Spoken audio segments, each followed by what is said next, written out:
Hi everyone! In this video, we are going to see graphic design. Some argue that graphic design is not art because it is commercial. It is used to sell things and to make money for clients. However, work of art sometimes also promote the industry or typical products of reason. A graphic designer creates work to convey a specific message, avoiding ambiguity and divergent interpretations. Designers today, like artists throughout history, communicate and bend new technology to the principles of clarity and visual elegance that have been at the core of graphic design for a long time. Graphic design has as its goal the communication of some specific message to a group of people, and the success of a design is measured by how well that message is conveyed. The message might be this is a good product to buy, or this way to the elevators or restrooms or library. Graphic designers attend to the visual presentation of information as it is embodied in words or images. Books, newspapers, magazines, advertisements, packaging, websites, television, and film credits, road signs, and corporate logos, or among the many items that must be designed before they can be printed or produced. The Industrial Revolution, for its part, dramatically increased the commercially application of graphic design. Today, international commerce, communications, and travel continue to fit the need for graphic design. And there are four factors for graphic design. First, sign and symbols. Second is typography and layout. Third, word and image. And the last one is motion and interactivity. We will see one by one. Let's see sign and symbols in graphic design first. Visual communication is symbolic, and letters are symbols that represent sound.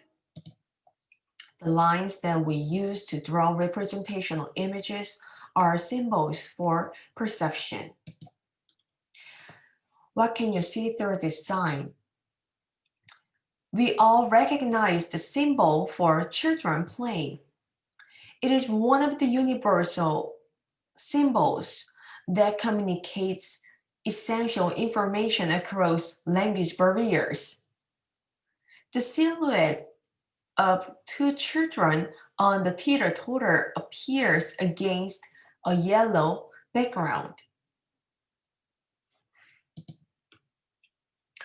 While some signs refer to simple concepts, other symbols embody more complex ideas and associations. The familiar LGBT flag was created in 1978 to represent the gay, lesbian, bisexual, and transgender community.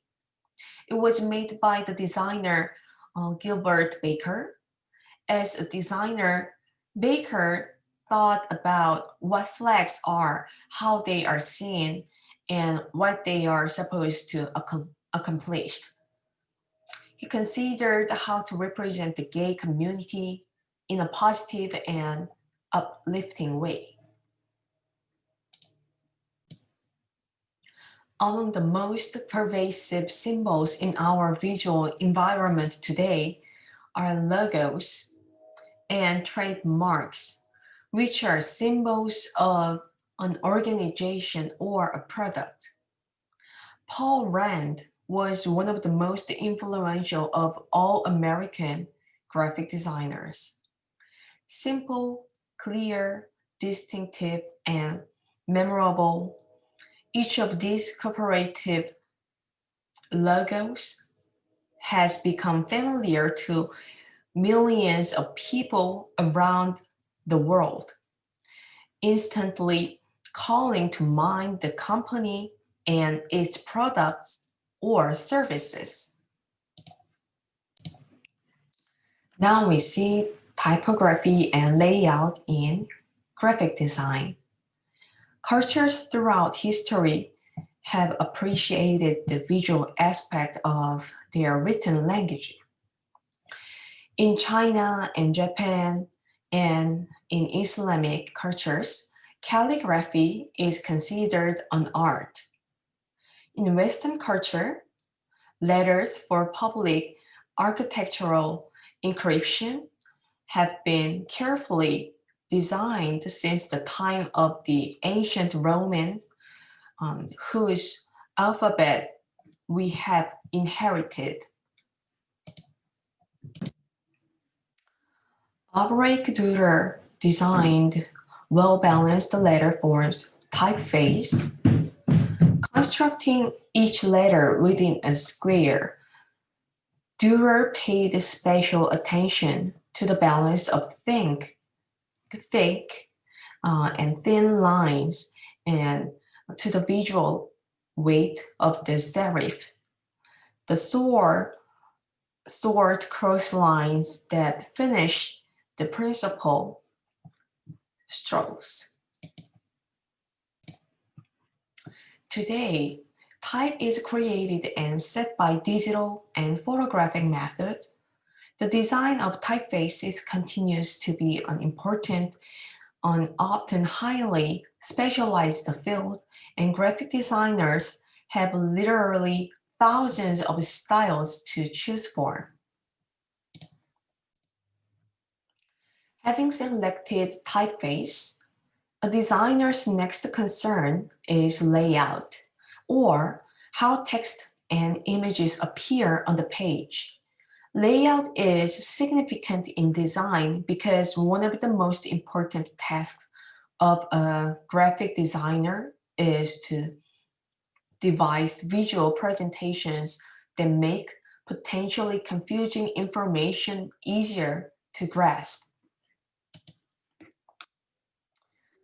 It includes such specifications as the dimensions of the page, the width of the margins, the sizes and styles of type for text and headings, the style and placement of running heads or feet, and many other elements.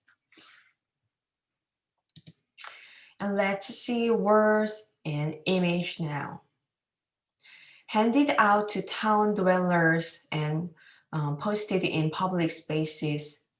Broadsides argued on political or religious causes, told of recent events, advertised upcoming festivals and fairs, or circulated woodcut portraits of civic and religious leaders.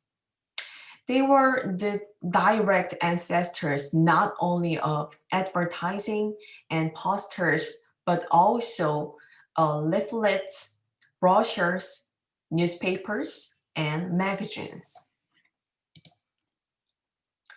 With the developments of color lithography in the 19th century, posters came into other own as the most eye-catching form of advertising. The famous 1942 poster of "We Can Do It" by J. Howard Miller pictures one of the many women who joined the workforce during World War II. The poster's inspirational slogan and the woman's arm are the focal points. The figure and the text stand out from the background thanks to the use of saturated complementary colors. Repeated curving shapes and lines tied the work together to create the effective and powerful message. The last one, motion and interactivity. With the development of film and television, graphic design was set in motion. Words and images work together in film titles, television program titles, and advertisements, all of which needed to be designed. With the digital revolution, a new element was added for designers to work with, interactivity, the possibility of give and take um, between users and technology by means of interface. So there are beautiful motion graphic video in this section of the model room. Please watch that video. Graphic design is all around us, part of the look of daily life. Many art museums maintain collections of graphic design which overlaps with art in interesting ways. Many artists um, have worked as graphic designers, and many graphic designers also make art. For better understand graphic or communication design, please read the e-textbook. Bye.